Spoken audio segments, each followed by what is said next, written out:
Hello, everyone. Welcome again to this week's DevOps Chat. I am delighted to welcome back Larry Maccherone, who is the first special guest who has been pulled back onto a DevOps Chat by popular demand during the last one he took part in. So, Larry, thanks very much, firstly, for joining us again. Oh, thank you very much for having me. It was a lot of fun last time. And I think, as you know, it's that in the last chat we were talking about security and DevSecOps, but you mentioned maybe a few things about some of the work you'd done on metrics before, and people leapt on that, and at the end of the Twitter chat were saying, please can we have Larry back to talk about that subject as well. So it's great to have you back. Yeah, I love talking about that stuff, but I do sometimes feel like the music star who had his heyday and now he's up on concert and everyone wants to hear his old stuff and he wants to just talk about his new music, or sing his music. I do sort of feel like that guy sometimes. So it's maybe it's really interesting for us and not so interesting for you. So no, it's still very interesting. But even more reason for us to be grateful, I think. So I do remember that when I saw you first speak, it was on this topic. It was at London Lean Kanban a few years ago. And of course, you started that presentation like no other person began their presentation. And I know I've forewarned you about this. I know you've got the hat there. So would you please, just as a way of kicking this off, give us the intro to software metrics? Okay, so let me set it up a little bit for you. The talk was essentially a mystery thriller. So we were trying to basically demystify the folklore around Agile practices. And it was done in the style of a pulp fiction detective novel, Dick Tracy, for instance. So I start all of my talks off with a little skit, and this skit, just sort of fit perfectly. And it's probably one of my most popular skits in addition to my most popular content. So here goes. Imagine a smoke-filled room with the rain outside and the tinted glass door and Dick Tracy behind the desk. Her name was Big Data Analysis, and I knew she was trouble when she walked through my door. But I couldn't send her packing because she was just trying to help me out with my gal, the truth. You see, my gal, the truth, and I, we were going through a bit of a rough patch. I recently hooked up with a new crowd named Lean and Agile. Ooh, a well-meaning bunch. But there were a few guys in this crowd named Folklore and Intuition and Anecdote. And my gal, the truth, she wasn't always kind to these guys. So Big Data Analysis promised to help me out with that. She was going to show me where my new friends were right. But that wasn't going to be good enough for my gal, the truth. She was also going to show where they were wrong. And that's where the trouble began. So stick around and I'll tell you our story. But if you're the type that doesn't like to have your beliefs challenged with data, then you better beat it, kid. Because my gal, the truth, she's a beauty, but she ain't always kind. Fantastic. And I just know that I'm never, ever going to be able to successfully open a presentation like that. I didn't have the guts when I first started speaking publicly to do that, but then Alistair Coburn marched into a keynote speech with a bagpipe and two other Scotsmen behind him, and he read the Hamlet Requiem, except he replaced the words with the death of Agile. And so once I saw that, and I was like, oh, that was different. Oh, okay. Caught people's attention. I'll never forget that. I got the guts to try it, and it's worked out pretty well. Well, what I remember, of course, is that, no offense, but naturally a talk about metrics and analytics is not necessarily the most riveting subject or you don't expect it to be, and certainly that intro got everyone, I remember, sitting up in their chairs and paying attention and really excited to see what was coming next. So before we get on to the metrics and some of the discoveries you made, I know that you like to kind of preface this with talking about some of the health warnings, if you like, that should come with this kind of work. So perhaps you want to talk a little bit about that before we dive into some of the conclusions. Yeah, I mean, the metrics are powerful, and the conclusions are sometimes, very influential, but you have to, with great power comes great responsibility. So I have to give the warnings of how these should be used and shouldn't be used. So everyone's probably heard this phrase that correlation does not necessarily mean causation. And what that means is that just because I say teams that did X had better performance or worse performance, doesn't mean that if you do X, you will have better performance or worse performance. It could be that both of those things, the thing on the x-axis and the thing on the y-axis, are both correlated with some other third factor. And that's really the cause of both of those things. And it's very, very hard in science to completely prove causation. And that's sort of a dirty little secret of science. The best you can do is dream up all these other possible ones and see if they're the real reason or not.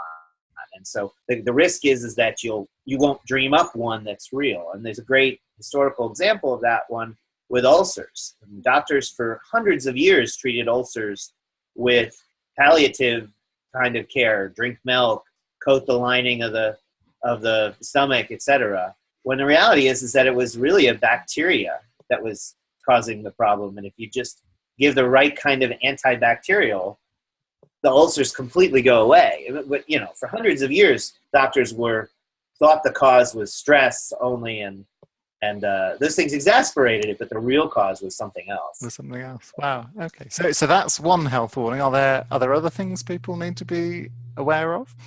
Yeah. So that's sort of the researcher warning. The other kind of warning is really more about the use of metrics. So yeah, I like to use this example of a Fitbit, or a fitness tracker, to not use a particular brand.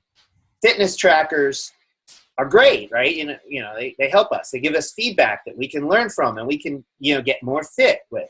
But did you know that if you tied the Fitbit to the ceiling fan, you get lots of extra steps in a day? You laugh, right? Because that's funny. Why would anyone pay $100 and some odd for these things and look at the charts every day, but then game it for themselves? And the problem is though, in the corporate world or in the business world, any metrics that are externally imposed and sort of valued externally get gamed. And so the key is that the metrics always have to be for the benefit of yourself, for improvement. And yourself could be an individual, but it could be your team, or it could be a whole org. As long as the org is consuming the metrics for feedback to make better decisions, to improve, and as opposed to, the corporate thing that we're going to reward people who get a certain score, then you're going to tie the Fitbit to the ceiling fan.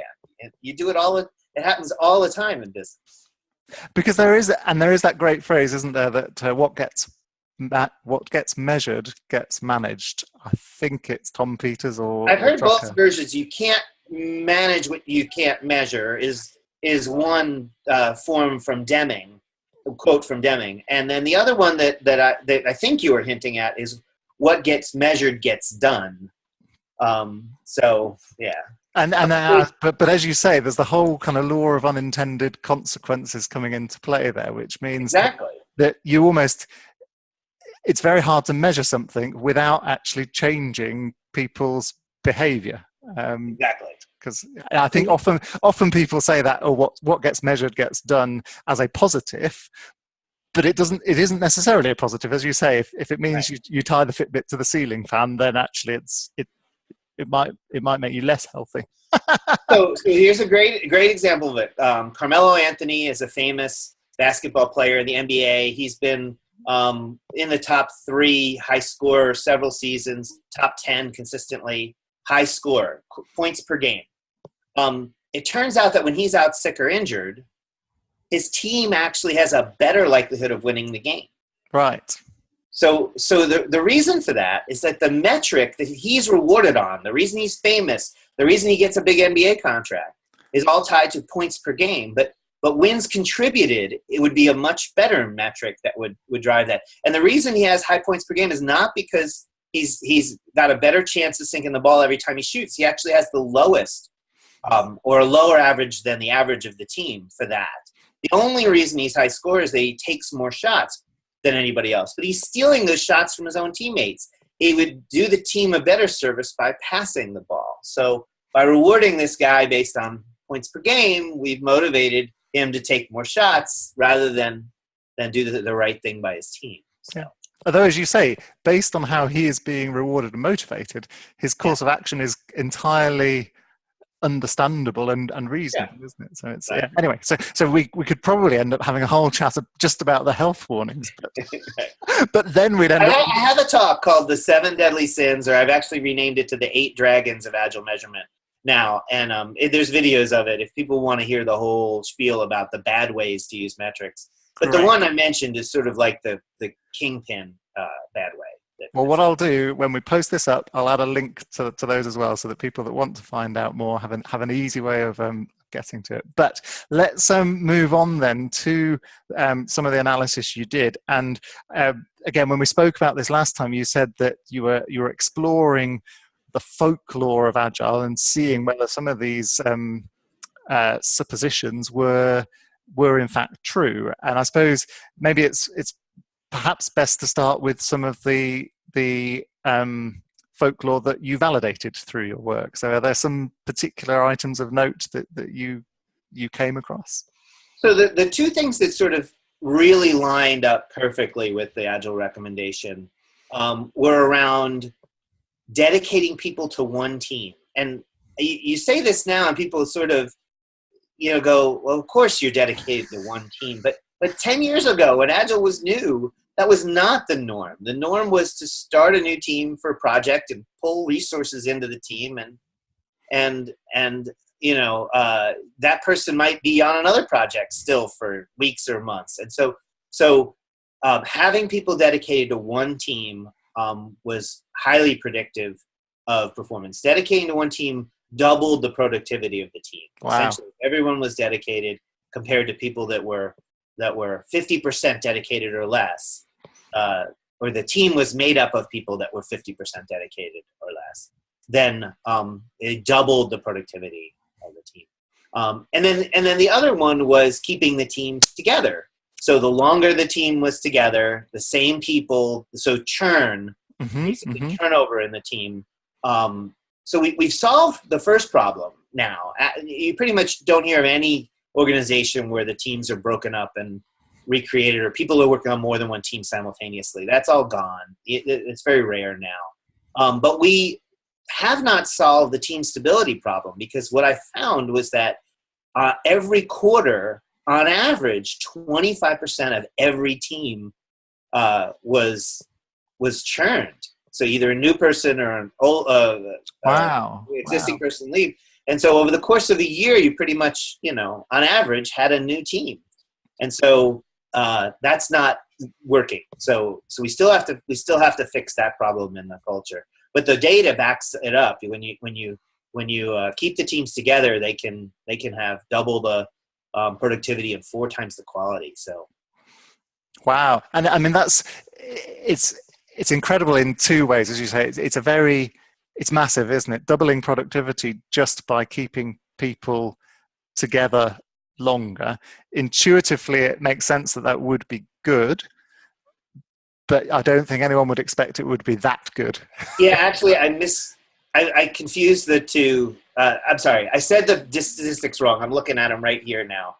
60% better productivity for keeping the team together, 40% better predictability. Wow. Yeah. The quality one I mentioned is for keeping your whip low, and that's another one we might want. All right. Yeah.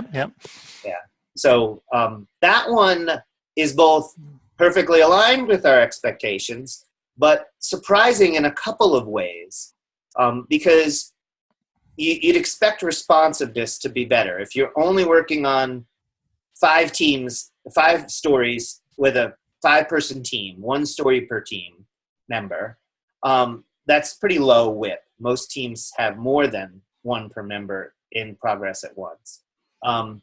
Then you have much better responsiveness. Those individual items get through the system faster when you keep your WIP low. Yeah. Perfectly expected. Little loss predicts this. The theory predicts this. Everyone's personal experience predicts this. Not surprising in the least.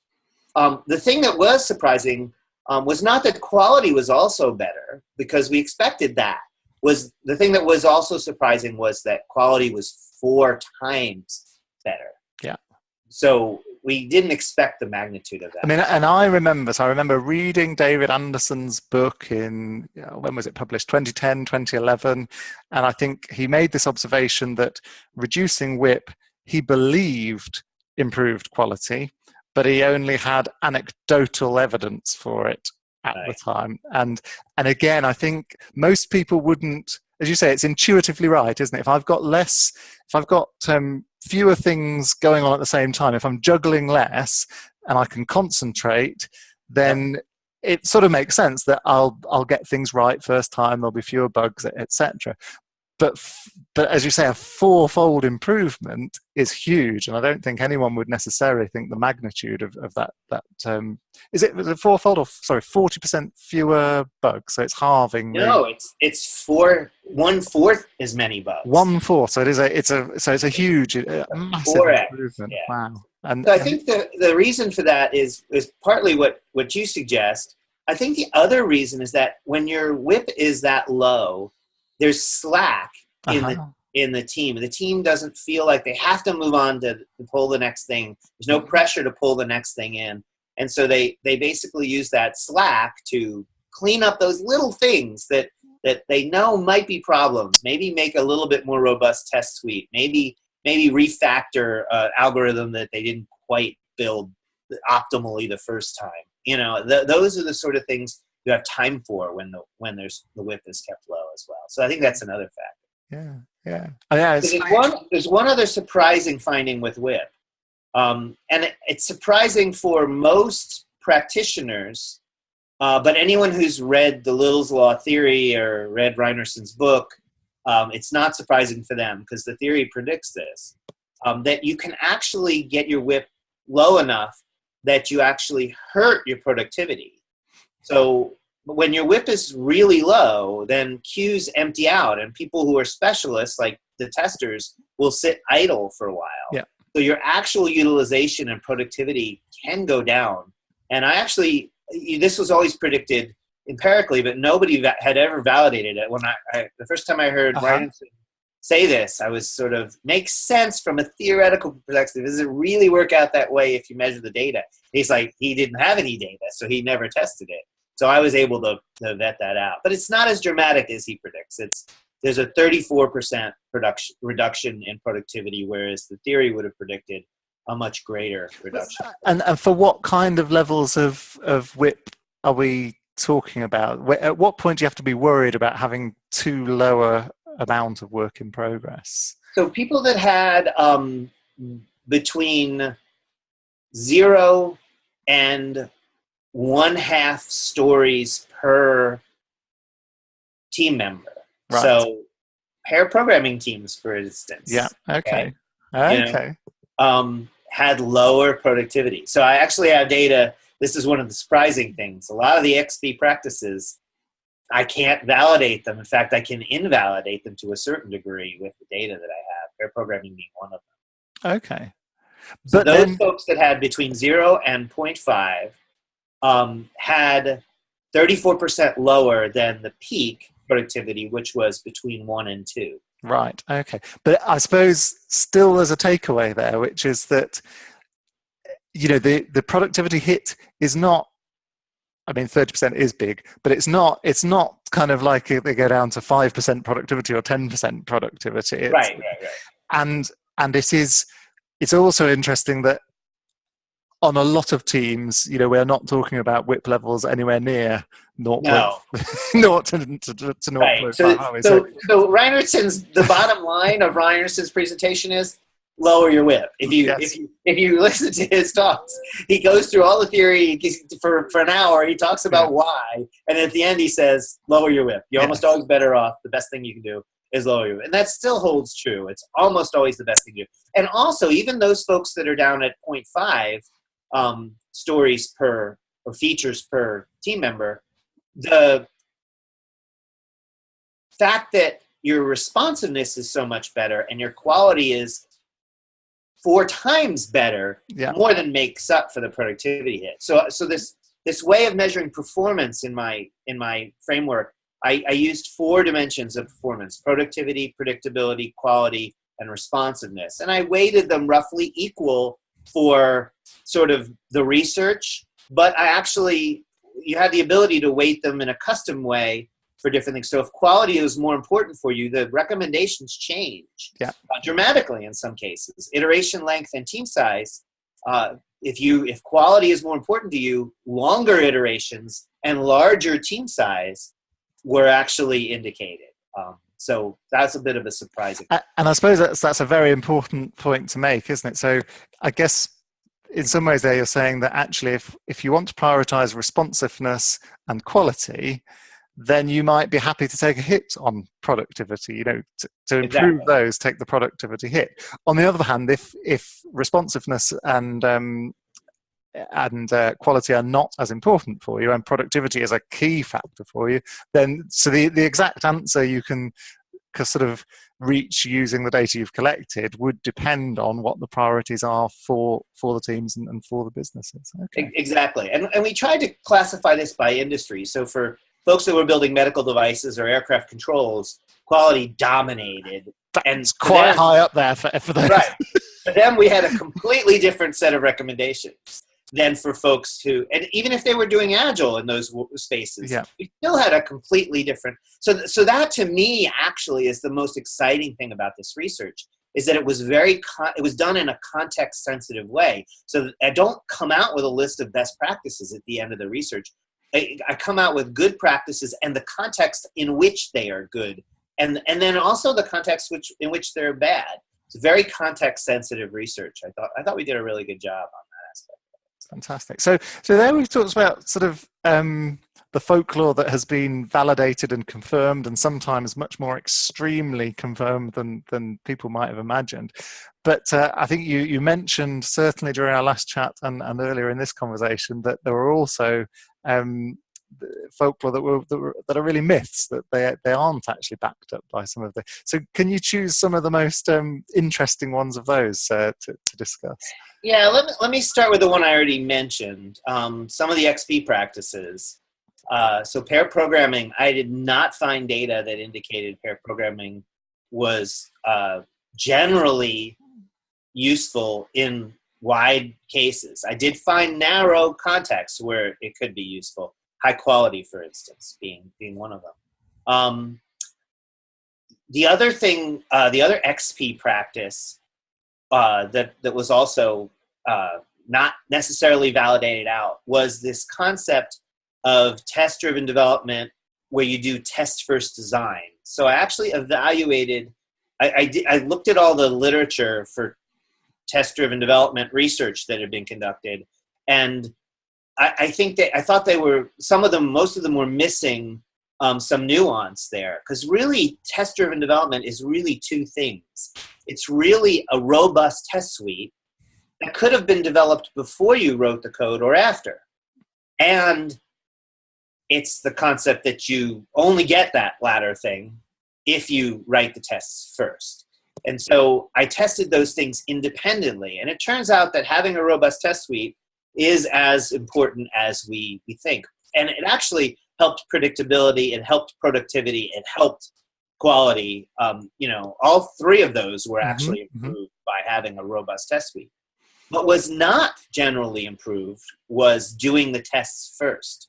So the teams that said they always wrote the tests first didn't have noticeably better performance than the teams that said they wrote it later. So take that with a grain of salt. And the other thing you have to take a little bit with a grain of salt is that I had much lower sample size for these. Right. Okay. Because they're not as common in the Scrum dominated Agile world. So, but I mean, so the idea of creating the tests first from the data you gathered didn't seem to have an impact on performance. Although I guess at a personal level, as a developer, when I did this, I used to vastly prefer writing a few test cases and then writing some code, and then writing a few test cases and then writing some code, than writing a load of code and then having to spend a week writing my my automated tests. So my personal pattern is that for happy path development, I do it exactly the way Kent Beck would want me to. And exactly the way you described is I write a test that would validate that it does some minimal thing, then I make the code do that, etc. But when it comes to edge cases and non-happy path, I find that I have to write the test after the code is written. 9 times out of 10, the test passes because, I'm a good algorithm writer and it works out. And your code never has bugs anyway. No. But, every once in a while, I write an edge case test. I'm like, whoops, that didn't pass.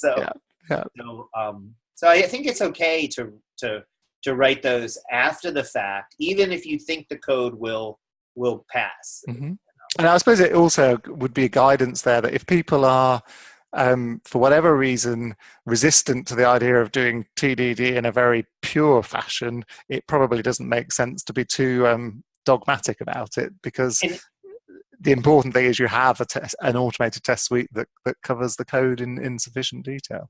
I get myself in trouble with a lot of I'm talking to the coaches and the leaders in the Agile community all the time. I get myself in trouble all the time because I'm not dogmatic enough.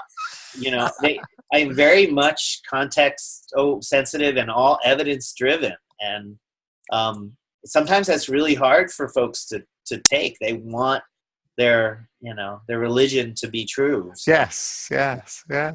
Okay, so that's test-driven development. Were there any other, perhaps slightly controversial in the Agile community findings that you reached?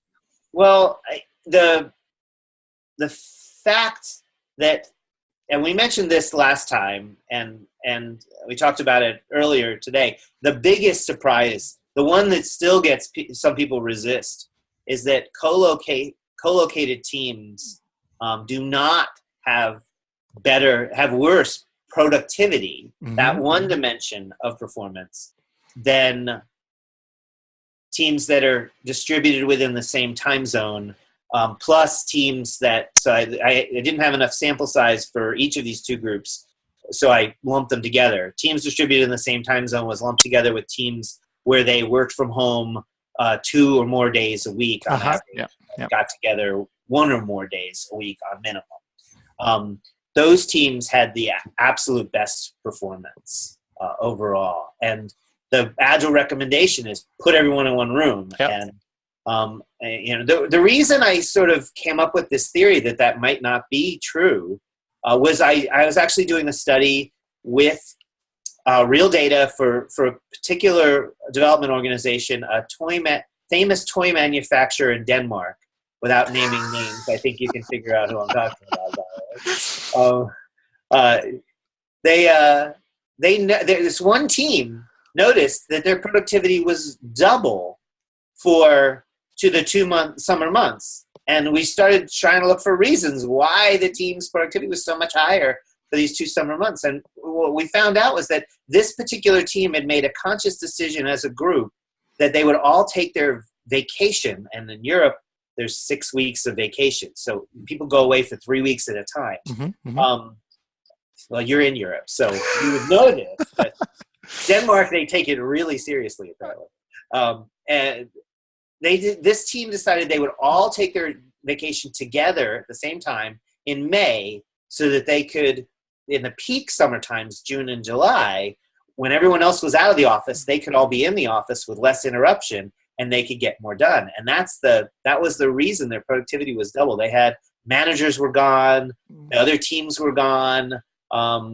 They didn't just have a team room. They had one big open space where there was a lot of noise. And so when we gave this finding to the leadership at this toy manufacturer, they immediately made a decision to build walls for each team to have real room to help reduce the number of interruptions from outside the team. So again, your kind of hypothesis, if you like, is that distributing people reduces the number of interruptions they receive, and that's what triggers the kind of the productivity boost. That's my primary hypothesis. I've heard others. I think you even suggested. Yeah. So I mean, I had this speculative idea that an organization that is prepared to hire more on fit and on talent, and not insisting that you are also willing to commute or travel to a particular office in a particular location. Again, that might therefore mean you end up with a team that is more performant. And the reason one of the reasons I came up with that theory is, again, that I think there's a danger that someone might say, well, if I want to improve productivity, I'll take a team and distribute them.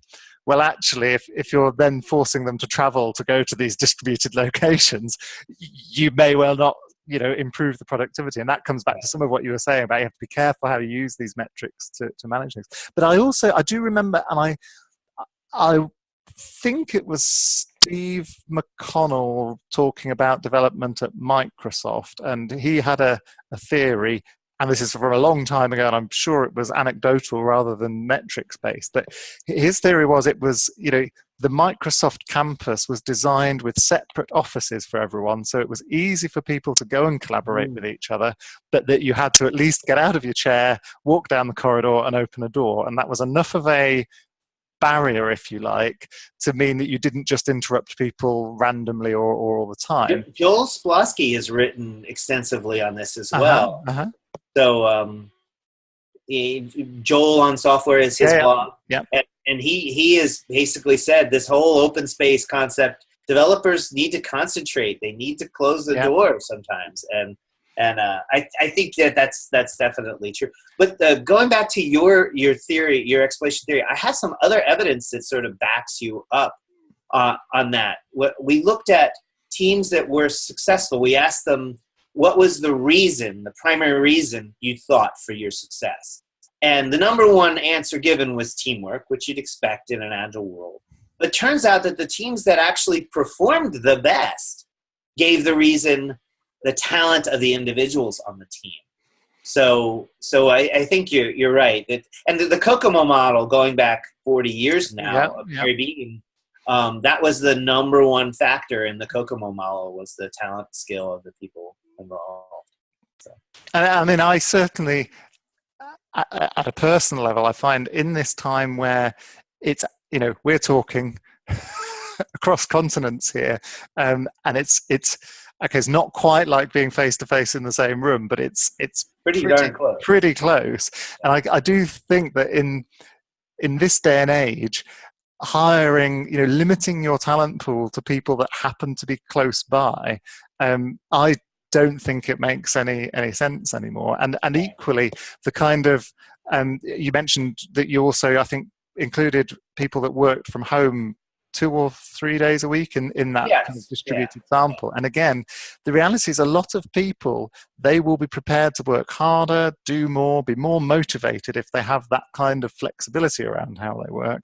So I suspect there's a lot to it. And as I say, I wouldn't recommend taking an existing team and just distributing them in order to increase productivity. Right, that may or not always. But I have seen teams say, guys, let's just make Thursday be the work from home day for our team, and they all like that. So. Yeah, and it's interesting, as I suppose, I find myself saying, to be fair to the kind of agile idea of co-location.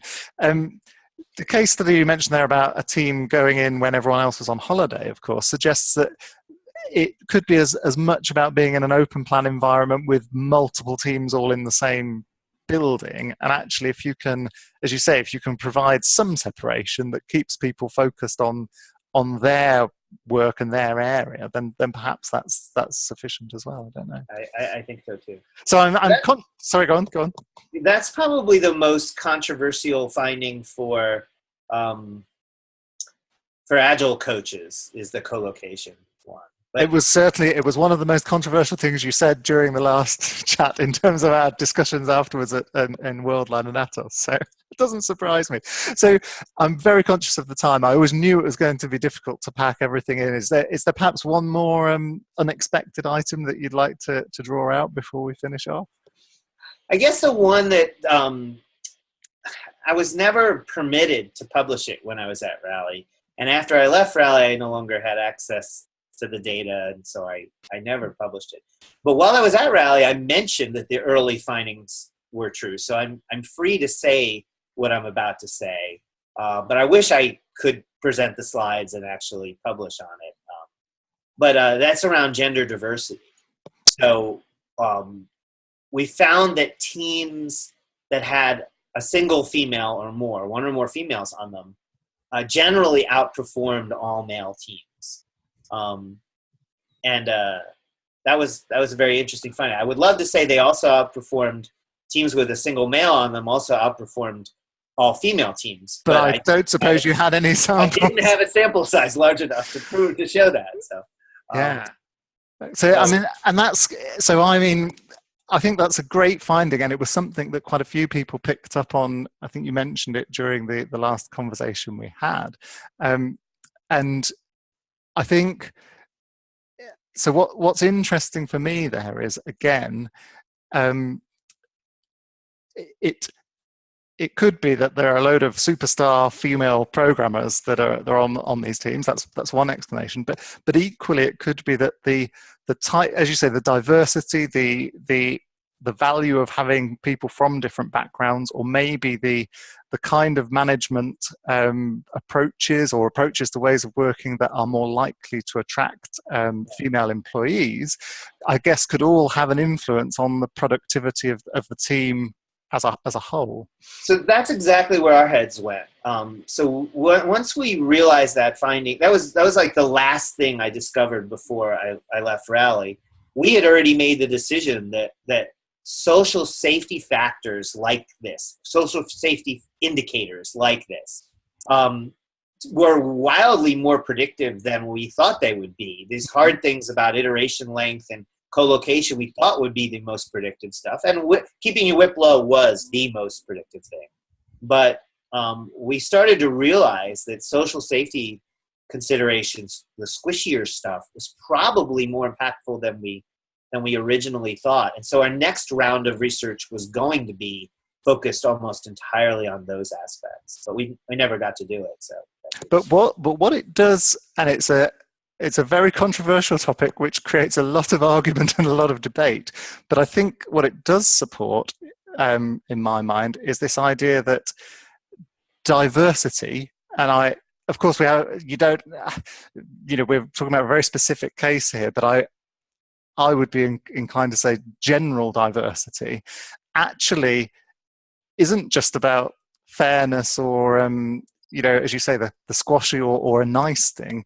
It turns out better. You actually get better results, and I know certainly Jeff Atwood and Martin Fowler have posted extensively about this as well, and talked about the fact that we need to have a diversity of people building the infrastructure that is increasingly becoming the infrastructure of society. So, maybe it didn't matter so much when it was a mainframe for back-end processing of bank accounts, but now that we have things like Facebook and, so much online activity, I think it's probably more important than it has ever been before in our history. So it's, I guess, a topic for another day is how we get there, because I think that's another extremely well, I'm looking for another data set to essentially restart this research. So I would love to get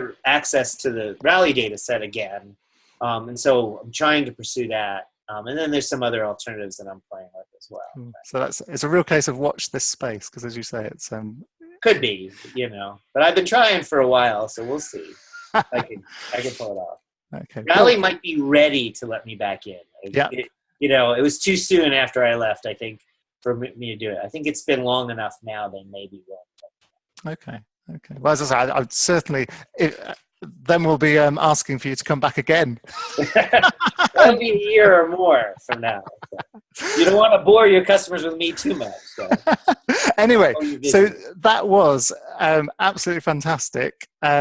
Really interesting. Even though I've seen your talk, and even though we've discussed it before, I've yet again learned new things. So it's been fantastic for me.